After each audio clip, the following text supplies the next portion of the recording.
Good afternoon, Liberty North. Welcome back, and I'm Jack Chrisman. I'm Garrett Prendergast. You know, the telethon's coming up March 11th.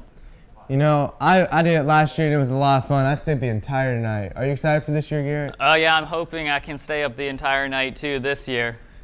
Also, for the telethon, there will be a dodgeball tournament at midnight. $20 per team, 5 to 8 people per team, and you can sign up at the table at lunch. Are you going to have a team this year, Garrett? I'm working on it. I think I might be in one of the teams already, but, you know, I'm going to be reffing. I'll be reffing, too, so be sure to sign up for that, guys. Oh, yes, also the talent show will be happening during the telethon. If you are interested in that, the table is at lunch for you to enter. I know, Garrett, you don't have a lot of talents, but I'm sure some of the great students of Liberty North have some great talents. Thanks.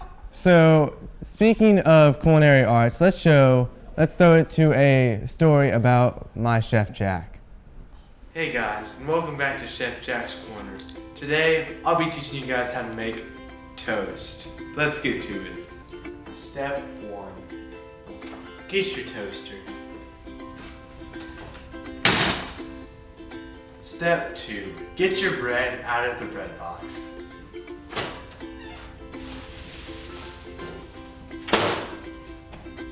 Step 3. Get your 2 pieces of toast and put it in the toaster. After your toast pops, make sure to not burn yourself.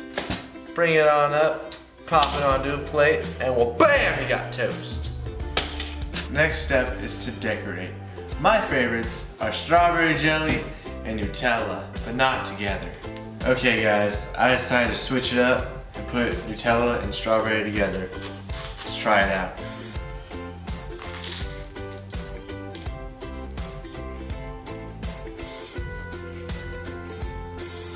Definitely could be better. Speaking of chefs, the LNHS Pro Start team ranked 6th at state out of 28 schools at the Pro Start Culinary Invitational. And I'm sure if I would have been there helping them out, they easily could have gotten first. Definitely. Okay, now let's see what Alex has on sports. Unfortunately, Garrett and Chef Jack, I don't have too much, but I do have a little bit on the basketball team. You know, we've all seen the boys basketball team this year on the court, and by the way, they have a game tomorrow night against Raytown, and if they win, they outright win conference, so go and support them. Our very own Lizzie and Cameron have put together a little video to show what goes on outside the lines with Coach McCabe. We all know and love the man on the court, but the role of husband and father is the side that we don't see. In a lot of ways, it's impacted my home life. I'd say the first is the amount of sacrifice that goes into it. We talk about our team having sacrifices for each other as players. You know, maybe you have to sacrifice some playing time, or you got to sacrifice a starring role as a team, but at home, you've got a team too. And so the sacrifices of being away from home, of the amount of time that goes into it even when you are at home. So sometimes Melinda will joke that you're home but you're not really here, those kind of things. So there's a lot of sacrifices that go into it, the biggest one being, of course, the time commitment that goes into it. I mean, they've supported me in unconditional ways. The late nights, the travels out of town for games or tournaments. And it's really a 12-month thing because, yeah, we've got our season from November to March, but then we've got our camps in the summer, we've got our player development programs, we've got all the other things that go on with it. So the support's been unconditional because there's nights where, you know, I would, of course, love to be home, but the obligations are elsewhere. So the sacrifices that Melinda has to make for, to be here are really, really appreciated. And I think most coaches would tell you that about their spouses. But one thing that's so neat about Melinda and Ellie is their unconditional support for allowing me to do what I enjoy is really neat. But then on top of that, they come and attend a lot of games, and they travel to a lot of games. And so then that family atmosphere that we try to foster is always there because they're there, they're part of it.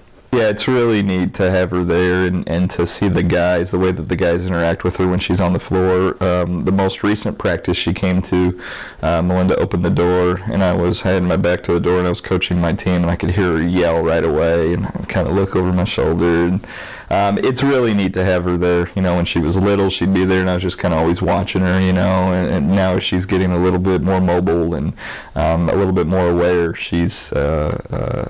She enjoys being there too, which is cool because she has the space to run and you know, the guys to interact with. She likes playing with the basketballs and running on the court. But it makes me feel great because you know, part of the commitment away from here is that time thing that you're away from them. So when they're able to come to you and you're able to spend time together is really neat.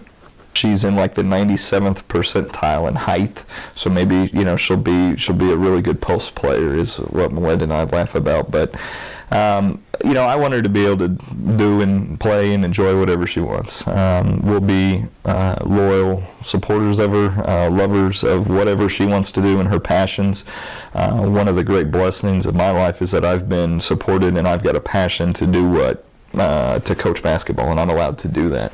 And I want to be able to have that translate to her, and for her to have a passion for something, to pursue it, to have success at it, and to enjoy it. And so if that's basketball, then great. We'd be able to have a lot in common with that and the knowledge of it and what we know about it. But at the same point, if it's something else, then we're gonna go after that and have a lot of fun doing it.